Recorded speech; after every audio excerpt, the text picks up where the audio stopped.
Hi everyone, welcome to digital GK classes. तो जैसा कि आप सभी को पता है, बीपीएससी टीआरई 2.0 के रिजल्ट्स आ चुके हैं एंड कुछ रिजल्ट जो बाकी है वो आज आ जाएगा शाम तक। जो लोग भी क्वेश्चन पूछ रहे हैं कि हमारा ये वाला रिजल्ट नहीं आया है, तो आज वो आपका आ जाएगा। और आपको पता ही है कि आज जो है 25 दिसंबर है एंड आज से ही काउंसलिंग स्टार्ट हो चुका है और आज आपका बीपीएससी 7th फेज की जो सप्लीमेंट्री रिजल्ट आई थी उसकी, तो आज जितने भी रिजल्ट आने हैं वो आ जाएंगे, क्योंकि आपको पता है कि 26 दिसंबर से आपका काउंसलिंग स्टार्ट है और 30 तक, लेकिन ये कोई लास्ट डेट नहीं है, इसकी डेट आगे भी बढ़ सकती है, काउंसलिंग का है।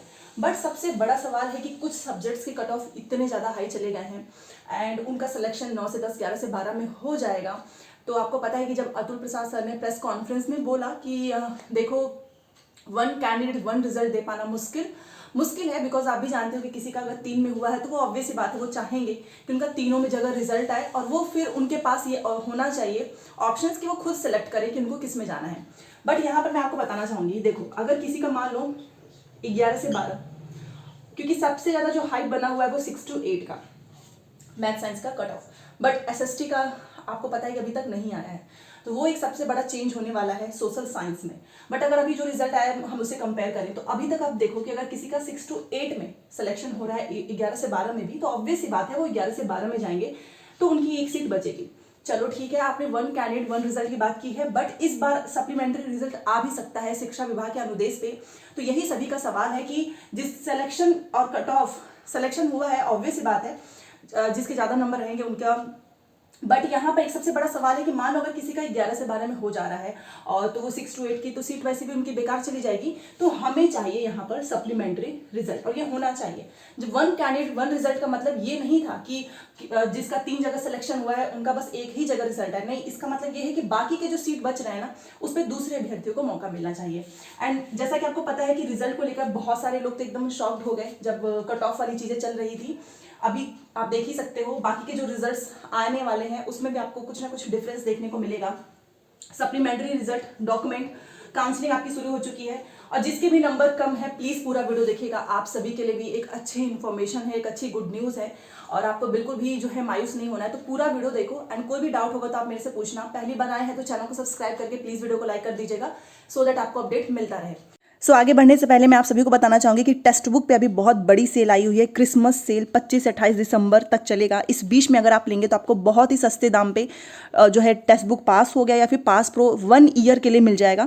और यहाँ पर आप देख सकते हो GKC कोड, ये GKC कोड आपको यूज करना है तो आपको एक्स्ट्रा डिस्काउंट पड़ेगा। सारी डिटेल्स आपको मेरे डिस्क्रिप्शन बॉक्स में मिल जाएंगी, वहाँ से आप परचेज कर सकते हो। देखो, अगर आपको केवल मॉक टेस्ट लगाना है तो आप पास ले सकते हो, क्योंकि यहाँ पर केवल आपको मॉक टेस्ट मिलेगा। बट अब मॉक टेस्ट के साथ साथ आपको प्रीवियस क्वेश्चंस चाहिए, वो भी अनलिमिटेड टाइम ऑफलाइन तरीके से आप डाउनलोड कर सकते हैं। तो इसके लिए आपको पास प्रो लेना होगा।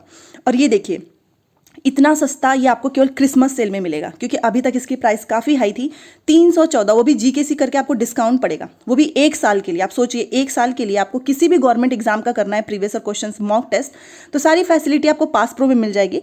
और अगर मॉक टेस्ट लेना चाहते हो तो पास ले लेना। और एक चीज़ मैं आपको बोलना चाहूँगी कि सीटेट का एग्जाम है, BPSC का एग्जाम है, तो प्लीज़ चेकआउट जरूर करें। वीडियो काफी छोटी है और यहाँ पर मैं आपको कुछ चीजें बताना चाहूंगी सो दैट आपको भी एक क्लैरिटी है। सबसे पहले देखो, रिजल्ट जिसने अच्छे से मेहनत की थी या फिर जिसका नहीं हुआ है ना कुछ नंबर की वजह से, ऐसा नहीं कि उसने मेहनत नहीं की, हाँ ये कट ऑफ बहुत ज्यादा चली गई है और बहुत सारे लोगों का मैंने देखा ट्विटर पे भी, हर जगह जो यूआर को लेकर चल रहा है, यूआर नहीं यूपी, ऐसी चीजें निकल कर आ रही हैं कि जो यूआर में सिलेक्शन हुआ है वो सबसे ज्यादा बाहरी राज्यों का हुआ है, यूपी के स्टूडेंट्स का। और यहीं पर इनका एक ये भी कहना है बिहार के अभ्यर्थियों का कि डोमिसाइल जो हटा है उसका सबसे बड़ा नुकसान बिहार के अभ्यर्थियों को है, क्योंकि यहाँ पे कोई बॉन्ड वाला सिस्टम नहीं है। जो बाहरी राज्य के अभ्यर्थी हैं वो सिलेक्शन तो ले रहे हैं बट वो 1-2 महीने के बाद छोड़ते जा रहे हैं। और आपको पता है कि जब वो अपनी मान लीजिए कि कोई यूपी का ही है, उसको कोई अच्छी पोस्ट मिल जाएगी अपने ही राज्य में, या फिर कोई राजस्थान का, उसका अपने यहाँ पे सिलेक्शन हो जाएगा, तो ऑब्वियस ही बात है ना कि वो अपने स्टेट में आएंगे। तो इस तरीके से सबसे ज्यादा सिलेक्शन भी यूपी वालों का हो रहा है, फिर ये नौकरी भी छोड़ रहे हैं जो लोग केंद्रीय विद्यालय में चले गए। तो इस तरीके से आप देखो तो इनका नुकसान और कट ऑफ भी इसी वजह से हाई गई है। ये जो रिजल्ट कैसा रहा कि रिजल्ट में कट ऑफ इतना ज्यादा चेंजेस क्यों देखने को मिला, इसका ये भी रीजन है कि ज्यादा से ज्यादा बाहरी स्टूडेंट्स भी शामिल हुए और जिसकी वजह से कट ऑफ ज्यादा हाई हुई। और उसके बाद से जब ये नौकरी भी नहीं कर रहे हैं, 1-2 महीने के बाद से छोड़ रहे हैं, तो इसमें लॉस हो रहा है जो बिहार के कैंडिडेट्स हैं उनका, ये चीज निकल कर आई है। तो देखते हैं इसमें क्या होता है। मेरा तो मानना यही है कि अगर कोई अभ्यर्थी अपने मान लो किसी का अच्छी जगह पर सिलेक्शन हो रहा है तो उनकी जो सीट बचती है वो 2 से 3 महीने पे, जैसा कि केंद्रीय विद्यालय में होता है कि 3 से 4 महीना ऑब्जर्व करते हैं, फिर जितनी सीट खाली रहती है उस पर वेटिंग लिस्ट निकाल देते हैं। यहाँ पर भी ऐसा होना चाहिए, ठीक है, ताकि 1-2 नंबर वालों को भी मौका मिल जाए।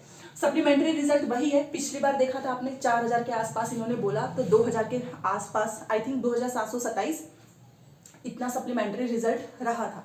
इस बार ज्यादा चांसेस क्यों है वो सुनिए। देखिए अभी आपको 6 to 8 का कट ऑफ सबसे ज्यादा हाई देखने को मिल रहा है। क्यों? क्योंकि एक तो यहाँ पर बीएड और डीएड दोनों हैं, साथ में 6 to 8 के जो कैंडिडेट्स हैं ना, इसमें से बहुत सारों का सिलेक्शन 9 से 10 में जो भी उनका विषय है उसमें हो जाएगा। तो अगर आप ये देखें कि 6 to 8, चाहे आप साइंस मैथ ले लो, चाहे आप सोशल साइंस ले लो, अगर इनका सिलेक्शन 9 से 10 में हो जाता है, क्योंकि आप जानते हो कि 9 से 10 में केवल बीएड वालों का होगा, ये भी आप जानते हो। अगर कुछ बीएड कैंडिडेट्स का सिलेक्शन यहाँ पे हो जाता है तो ऑब्वियस सी बात है वो यहाँ नहीं आएंगे। तो बहुत, जैसे कि 32,000 के आसपास सीट है, तो यहाँ पर आपको 6 to 8 में सीटों की संख्या ज़्यादा देखने को मिल सकती है। तो अगर सप्लीमेंट्री रिजल्ट पे ये, जैसा कि इन्होंने बोला भी है कि अगर शिक्षा विभाग बोलेगा तो हम सप्लीमेंट्री रिजल्ट निकालेंगे और जल्द ही निकालेंगे। तो मैं तो ये चाहती हूँ कि अभी से मांग होनी चाहिए कि इनका सिलेक्शन प्रोसेस, काउंसलिंग प्रोसेस सब कुछ कंप्लीट हो जाता है, उसके बाद से जितनी सीट बचती है, चाहे वो 1 से 5 हो, 6 से 8, 9 से 10, 11 से 12, इसको भरना चाहिए। और सबसे ज़्यादा कैंडिडेट्स यहाँ आने की संभावना है, क्योंकि यहाँ के कैंडिडेट्स का सिलेक्शन 9 से 10 में भी कल भी हुआ है, आपने देखा होगा, 11 से 12 में भी होगा। तो जितनी सीट बचती है उतने पे वेटिंग लिस्ट इस बार आना चाहिए। बाकी डॉक्यूमेंट्स आपको पता ही है कि आपने जो भी फॉर्म के एप्लीकेशन फॉर्म के समय अपलोड किए थे वो डॉक्यूमेंट्स आपको ओरिजिनल लेकर जाना है, साथ में वहीं से आपको डाउनलोड करना है जो उस पर वाटर मार्क है पिछली बार से डिफरेंट है, तो वो डॉक्यूमेंट्स भी आपको लेकर जाना है। और सबसे एक इंपॉर्टेंट चीज़ है फ़ोन नंबर। आधार कार्ड में जो भी मोबाइल नंबर लिंक हो वो अपने साथ लेकर जाना, और आप अपनी पूरी तैयारी करके साथ जाना, क्योंकि वहीं से आपको 2 हफ्ते के लिए ट्रेनिंग के लिए भेजा जा सकता है, ओरिएंटेशन प्रोग्राम के लिए। तो ये सारी आपने तैयारी करके जाइएगा। और काउंसलिंग वैसे भी 26 से स्टार्ट है। कम नंबर जिसका है उसके पास एक और मौका और सीटेड, ये मैंने चीज़ क्यों लिखी है देखिए हर बार ऐसा होता है जिसका सिलेक्शन हो जाता है वो तो ऑब्वियस सी बात है बहुत हैप्पी होते हैं, बट जिसका कुछ नंबर की वजह से रह जाता है, जैसा कि पिछली बार सप्लीमेंट्री रिजल्ट में बहुत सारे अभ्यर्थियों ने उम्मीद लगाई थी कि उनका हो जाएगा, बट नहीं हुआ। उसमें से कुछ अभ्यर्थियों का इस बार TRE 2 में सिलेक्शन हुआ। तो ये एक प्रोसेस है, आपको कंटिन्यूटी रखनी है, आपको हर दिन मेहनत करना है। आपके कम नंबर है, आपको बिल्कुल भी ये नहीं सोचना है कि आपके पता नहीं क्या हो गया, पूरी जिंदगी खराब चली गई, ऐसा नहीं सोचना है। क्योंकि आपको पता है कि अभी यूपी पुलिस में भी भर्ती आई है, आपको पता है 60,000 के यूपी पुलिस की जो भर्ती आई है 5 साल के बाद 60,000 के आसपास, तो बहुत सारे अभ्यर्थी उस साइड भी जाएंगे। दूसरा मेरा ये भी है कि देखो एटलीस्ट बिहार में आपको हर साल 40 से 50,000 देखने को मिलेगा, इस बार आपका नहीं हुआ है। तो अगर आपके कम नंबर है तो आप अभी से तैयारी स्टार्ट कीजिए। आप 1 to 5 में जाना चाहते हो, 6 to 8 में, 9 से 10 में, 11 से 12, या फिर एक साथ आप 3-3 जगह से इलेक्शन लेना चाहते हो, तो आपको अभी से मेहनत करनी है ताकि अगस्त वाली जो परीक्षा हो आप उसमें अच्छा नंबर लेकर आए। आप ये भी सोचिए कि आपके कम नंबर है तो आपको बस यहाँ नहीं मिलेगा, आप झारखंड वाले में भी अप्लाई कर सकते हो, झारखंड में जो सीटेट के बेस पे होने वाला है। और मान लो जैसा कि अभी सुनने में आ रहा है कि केंद्रीय विद्यालय की भी शायद सितंबर तक भर्ती देखने को मिल सकती है, वहां पर भी आप जा सकते हो, DSSB में भी। तो आपके पास मौके बहुत सारे हैं, तो आपको बिल्कुल परेशान नहीं होना है। और इसके बीच का मीडिएटर है सीटेट, क्योंकि आप जानते हो सीटेट वाले जो थे इस बार वो बाहर हो गए थे क्योंकि उनका सीटेट पास नहीं था। तो आपका जो जनवरी में सीटेट है आपको उस पर फोकस करना है, और आज शाम तक सीटेट की क्लासेस भी आएगी। तो कहीं ना कहीं अगर आपका कम नंबर है तो आप एक मोटिवेशन के तौर पे लीजिए कि जिनका पिछली बार नहीं हुआ था उनका इस बार सिलेक्शन हो गया, तो जिसका इस बार नहीं है आपका TRE 3 में हो ही जाएगा।